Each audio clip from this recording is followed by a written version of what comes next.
Good morning, welcome to business breakfast show. కొత్త వారం ప్రారంభమవుతుంది.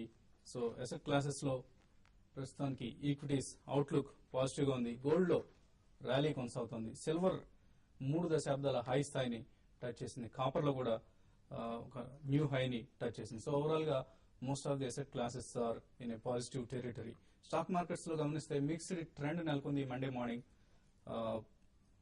కొన్ని మార్కెట్స్, ఏషియన్ మార్కెట్స్ లో కొన్ని మార్కెట్స్ లాభాలు ట్రేడ్ అవుతుంటే మరికొన్ని మార్కెట్స్ మాత్రం నష్టాల్లో ట్రేడ్ అవుతున్నాయి. లాస్ట్ వీక్ డెఫినెట్ గా మన మార్కెట్స్ మరోసారి గ్లోబల్ మార్కెట్స్ అవుట్ పెర్ఫార్మ్ చేశాయి.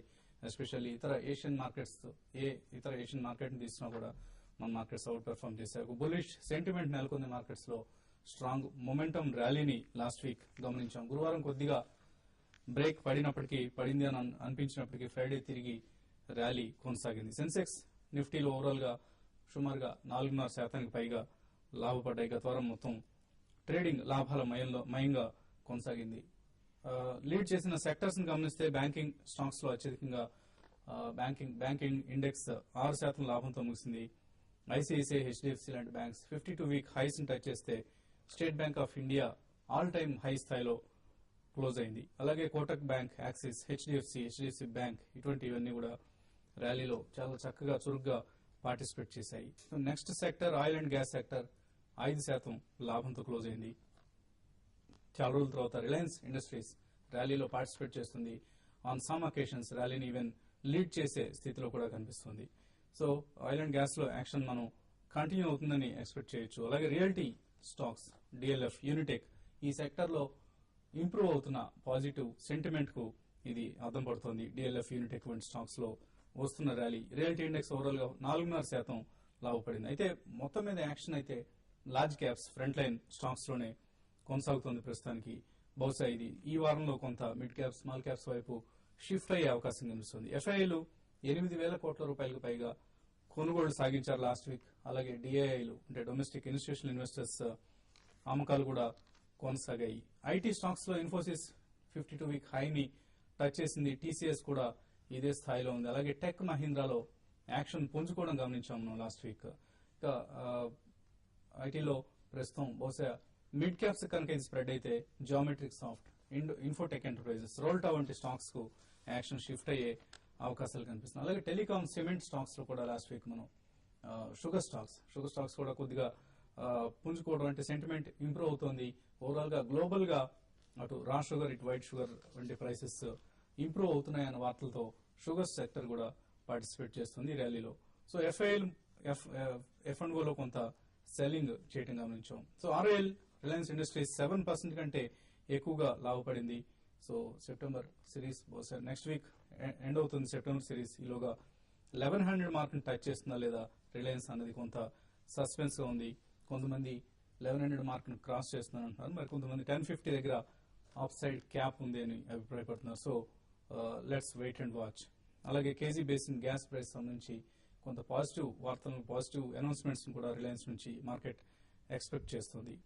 ఇక ఇది లాస్ట్ వీక్ మనం గమనించిన ట్రెండ్స్. అలాగే ఐపీఓస్ చాలా ఆల్రెడీ ఓపెన్ అయి ఉన్నాయి. మరికొన్ని ఐపీఓస్ ఓపెన్ కాబోతున్నాయి.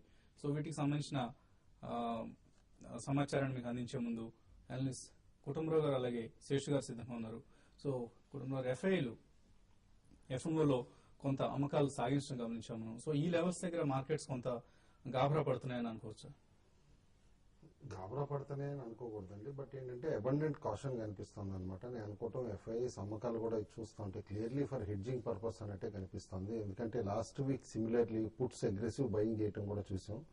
అయితే ఈ ఓపెన్ హెడ్జింగ్ ఏదైతే ఉందో, ఒక పక్కన పుట్ ఆప్షన్ కొనేసి ఇటు పక్కన స్టాక్ ఫ్యూచర్స్ లో పొజిషన్స్ బిల్డప్ చేయడం, like especially banking stocks, automobile stocks వీటిలో చూస్తూ ఉంటాయి. ఎనీ కరెక్షన్ ట్రిజర్ అయినప్పుడు మాత్రం it will be sharp and severe అనమాట. నియర్లీ దాదాపు 200 పాయింట్స్ నిఫ్టీ కరెక్షన్ ఉండొచ్చు.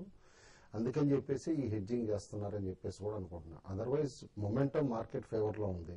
ఫండ్స్ ఫ్లో ఉన్నాయి, global liquidity flows, corporate performance, advance tax numbers వలన Q2 కూడా బాగానే ఉంటుంది అని చెప్పేసి ఎక్స్పెక్టేషన్స్ ఉన్నాయి. మాన్సూన్ బాగుంది కాబట్టి ఇప్పుడు రివైజ్డ్ హోల్సేల్ ప్రైస్ ఇండెక్స్ ఏదైతే ఉందో దాంట్లో ఉన్న ఇండికేషన్స్ బట్టి any global changes in oil prices అవనండి, లేకపోతే గవర్నమెంట్ ఇంక్రీజ్ చేయబోయే ఫుడ్ ప్రొక్యూర్మెంట్ ప్రైజెస్ అవనండి, అన్ని కూడా కన్స్యూమర్ కి పాస్ అయ్యి నెట్ ఇన్ఫ్లేషన్ ఇంపాక్ట్ నెగ్లిజిబుల్ గానే ఉంటుంది అని చెప్పేసి కూడా అంటున్నారు. కాబట్టి ఈ ఫ్యాక్టర్స్ అన్ని పక్కన చూస్తూ ఉంటే కనుక అన్లెస్ స్టాక్స్ ప్రైజీగా ఉన్న స్టాక్స్ లో కాస్త యాక్షన్ డల్ అవ్వచ్చు, బట్ అదర్వైజ్ న్యూ ఆపర్చునిటీస్ ఎక్కువగా బి గ్రూప్ లో రావచ్చు. ఇందాక మీరు మెన్షన్ చేసినట్టు ఫ్రంట్ లైన్ స్టాక్స్ లోనే లాస్ట్ వీక్ డామినేషన్ ఉండిందన్నమాట యాక్షన్ అంతా. Mid cap index in fact less than 1% పెరిగింది. ఈవెన్ స్మాల్ క్యాప్ ఇండెక్స్ కూడా లెస్ దాన్ 1% అనమాట పెరగటం, వేరే ఫ్రంట్ లైన్ ఇండిసెస్ 4% పైన పెరిగింది. కాబట్టి ఈ వారం నుంచి నేను అనుకోవటం మిడ్ క్యాప్ స్మాల్ క్యాప్ లో హైట్ అండ్ యాక్షన్ ఉండొచ్చు. But all in all markets positive zone లో ఉన్నాయి. అన్లెస్ 5820 కింద కంటిన్యూస్ గా ట్రేడ్ అవుతా ఉంటే తప్పితే కపుల్ ఆఫ్ సెషన్స్ ఈ సిరీస్ లో నేను అనుకోవటం further weakness ruled out. In fact 6000 కూడా రూల్ అవుట్ చేయలేము అని చెప్పేసి అని అనుకుంటున్నాను. ఎందుకంటే ఇంకా పుట్ కాల్ రేషియో 1.68 దగ్గర అక్కడ ఉందన్నమాట. కాబట్టి any severe short covering rally వస్తే కనుక ఆల్ ది వే 6050 వరకు కూడా ఎండ్ అయ్యే స్కోప్ ఉంది ఈ సిరీస్ లో నిఫ్టీ అని చెప్పేసి అనుకుంటున్నాను. ఓకే అండి. సో ఓపెనింగ్ కొద్దిగా ఫ్లాట్ టు స్లైట్లీ నెగిటివ్ గా ఉండే అవకాశాలు కనిపిస్తున్నాయి ఎస్జిఎక్స్ నిఫ్టీ ట్రెండ్ బట్టి చూస్తే. సో ఇంట్రాడే ఎటువంటి మూవ్మెంట్స్ ఎక్స్పెక్ట్ చేస్తున్నారు మీరు? ఇప్పుడు ఈ ఎస్జిఎక్స్ నిఫ్టీ గత 1 వీక్ 10 డేస్ ట్రేడింగ్ గమనిస్తే ఎస్జిఎక్స్ నిఫ్టీకి మన నిఫ్టీకి అసలు ఏమాత్రం కూడా తేడా ఉండలేదు. అంటే ఎస్జిఎక్స్ నిఫ్టీ ఒక -10 పాయింట్స్ ఉన్న రోజు మన మార్కెట్ 20-30 పాయింట్స్ పెరగడం జరిగింది. తర్వాత +10 పాయింట్స్ ఉన్న రోజు 50 పాయింట్స్ గ్యాప్ అప్ ఓపెన్ అయింది. సో నేను కూడా అంటే ఈ రోజు కొంత ఫ్లాట్ గా ఓపెన్ కావడానికి అవకాశం ఉంది. ఎందుకంటే లాస్ట్ 1 వీక్ 10 డేస్ కంటిన్యూగా అప్ ట్రెండ్ ఉంది కాబట్టి ఈ రోజు కొంత ఓపెనింగ్ మాత్రం కొంచెం ఫ్లాట్ మైనస్ లో ఓపెన్ అయ్యే అవకాశం ఉంది. ఏదైనా కూడా మార్కెట్ లో పెద్ద పానిక్ సెల్లింగ్ అనేది మార్కెట్ లో సెల్లింగ్ అనేది పెద్ద కనపడలేదు. ఈ ర్యాలీ అంతా కూడా డ్రివెన్ చేసిందంతా కూడా లిక్విడిటీ అని చెప్పొచ్చు. కాబట్టి లిక్విడిటీ చాలా స్ట్రాంగ్ ఉంది.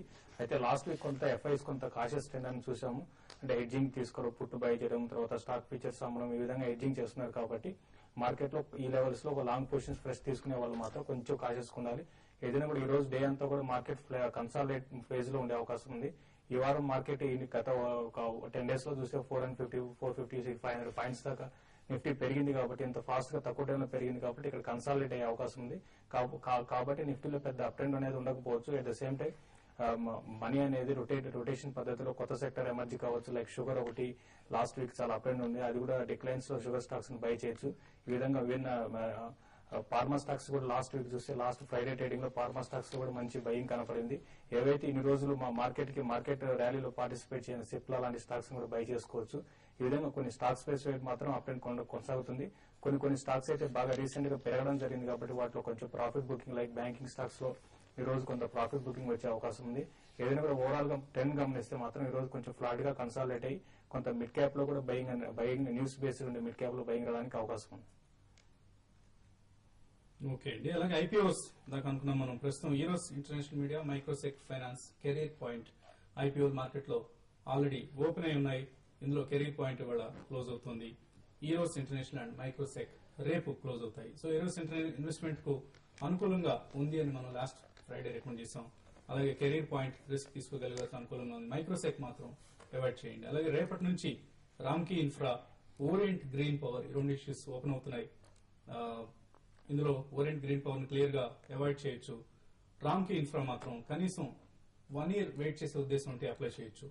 అలాగే Cantabil Retail, Techpro Systems, Ashoka Build అంత ఇతర ఇష్యూలు ఈ వారంలో ఓపెన్ కాదు. ఓవరాల్ గా ఐపీఓ మార్కెట్ చాలా రోజుల తర్వాత హెక్టిక్ గా ఉంది యాక్టివిటీ. ఇన్వెస్టర్స్ సెలెక్టివ్ గా ఇన్వెస్ట్ చేయాల్సిన అవసరం కనిపిస్తుంది. ఎస్పెషల్లీ లెఫ్ట్ అవుట్ ఫీలింగ్స్ లో ఉన్న ఇన్వెస్టర్స్ ఐపీఓల్ని మంచి ఇన్వెస్ట్మెంట్ ఆపర్చునిటీకి వినియోగించుకోవచ్చు. But be selective in your decisions. Dorababu Tirupati నుంచి ఒక కాలర్ లైన్ ఉన్నారు. దొరబాబు గారు, హలో. నమస్తే అండి. సార్ ట్రైన్ సాఫ్ట్వేర్ గురించి కావాలి సార్. 13 రూపాయల యావరేజ్ లో ఉంది. ఎన్ఎస్సీలో నుంచి కూడా తీసేసారు లిస్టింగ్ లో. ఓకే. బిఎస్సీలో మాత్రమే ఉంది. ఏం సార్ దాని పరిస్థితి?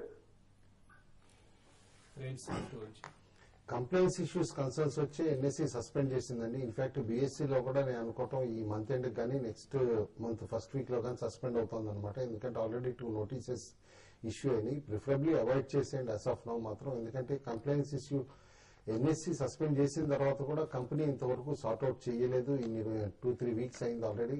సార్ట్అవుట్ చేయలేదంటేనే సమ్ సీరియస్ ప్రాబ్లమ్ ఎమర్జ్ అవుతుందని చెప్పేసి అని అనుకోండి. ఓకే అండి. గతంలో కూడా మనం హెచ్చరించడం జరిగింది ఈ స్టాక్ ని అవాయిడ్ చేయండి అంటూ. మీరు 13 levels లో ఎందుకు ఎంటర్ అయ్యారనేది అర్థం కాని విషయం. రమ నిజామాబాద్ నుంచి ఉన్నారు. రమ గారు, నమస్తే అండి.